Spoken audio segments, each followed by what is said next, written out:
बेटी बनी बहू। ये कहानी उस डरी हुई लड़की की है जिसकी शादी 3 महीने में तय हो चुकी है। अरे क्या रमा, क्यों उठ गई बेटा इतनी जल्दी? थोड़ी देर और आराम कर लेती ना। नहीं माँ, ठीक है, कोई बात नहीं। ये बताओ, चाय के साथ नाश्ते में क्या लोगी? अरे कैसी बात कर रही है रमा, कल तक तो तू ऑर्डर दिया करती थी कि ये खाना है वो खाना है। आज तू हमें पूछ रही है, क्यों बेटा? माँ अब ऐसे ही बोलिए ना, क्या खाएंगी? बेसन की रोटी बना दूं दही के रायते के साथ? माँ कुछ सोचती है फिर कहती है, अच्छा सुन, ये बता, रोहन का फोन आता है? शादी होने वाली है तेरी उससे, बात करती रहा कर। हाँ हाँ हाँ माँ, बात होती रहती है, मॉर्निंग में मैसेजेस भी डालती हूँ। अच्छा माँ, नाश्ता बना कर आती हूँ। ये बदलाव रमा में अचानक आए थे। कहाँ तो वो देर से उठती, बिस्तर पर ही नाश्ता खाना और आराम से नहाना। माँ ने बचपन से ही किसी राजकुमारी की तरह रखा। पढ़ने में होशियार और काफी सोचने वाली लड़की थी रमा। क्या बात है, आज तो नाश्ता बिल्कुल अलग बना है। ये कॉम्बिनेशन अपने घर में तो मैंने नहीं खाया। पापा, वो रोहन की मम्मी सोमवार को यही खाती है, इसलिए मैंने बनाया सीखने के लिए। ठीक नहीं लगा तो कुछ और बना देती हूँ। अरे नहीं नहीं, हमारी समधन जो खाएगी हम भी साथ बैठकर वही खा लेंगे। वैसे इट्स वेरी हेल्दी। हाँ रमा, गुड, वेरी गुड। पापा के मुंह से तारीफ सुनकर रमा खुश हो जाती है।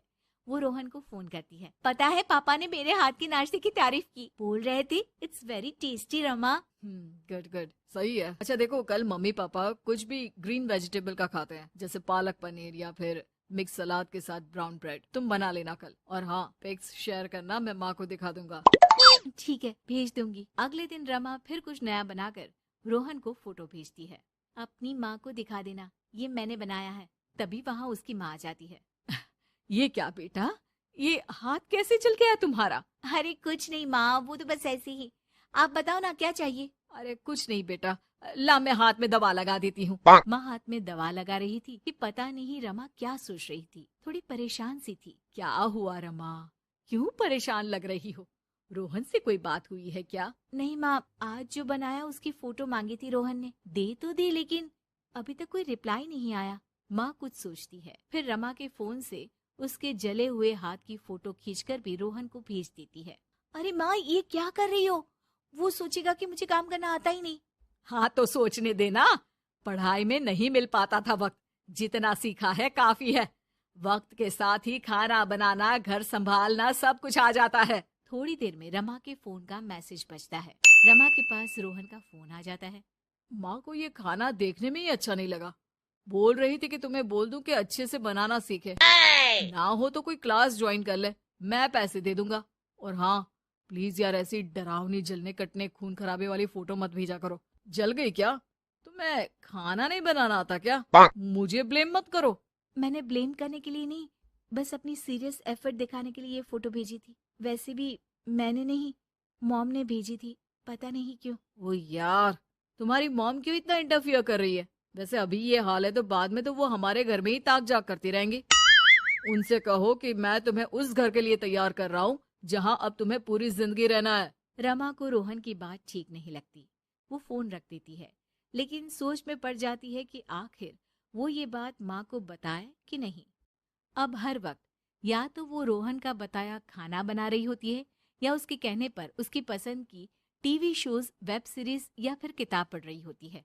क्या बात है रमा, आजकल मैं देख रही हूँ कि तुम बहुत परेशान सी रहने लगी हो। कोई बात हो तो बता दो बेटा। नहीं माँ, वो रोहन ने कहा था कि उसकी पसंद मुझे पता होनी चाहिए, जिससे कल को हम साथ हो तो हम लोग मिलकर अच्छे से बात कर पाए। उसने कुछ वेब सीरीज देखने को कहा था, लेकिन क्या कहूँ माँ, मेरी तो समझ में ही नहीं आ रही वेब सीरीज। अरे तो बोल देना रोहन को नहीं देखनी, या फिर एक काम कर, तू उसे अपनी पसंद का सिर्फ एक गाना सुनने को बोल। ला मैं मैसेज कर देती हूँ। ना ना माँ, आप तो रहने दो। पिछली बार भी जब मैंने उसे बोला कि आपने मैसेज किया है तो वो गुस्सा हो गए थे। अच्छा, क्या बोल रहा था? यही कि माँ क्यों इंटरफेयर कर रही है, मैं तुम्हें उस घर के लिए तैयार कर रहा हूँ जहाँ तुम्हें पूरी जिंदगी रहना है। माँ अब समझ जाती है कि रोहन उसकी रीमा के लिए ठीक नहीं है। रहने दे रीमा, ये रोहन मुझे ठीक नहीं लगता।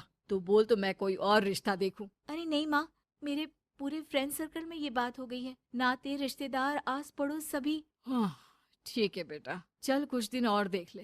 लेकिन ये मत सोचना कि यहाँ शादी नहीं हुई तो कुछ बुरा हो जाएगा। ये देखना कि इससे शादी हुई तो भविष्य कैसा रहेगा।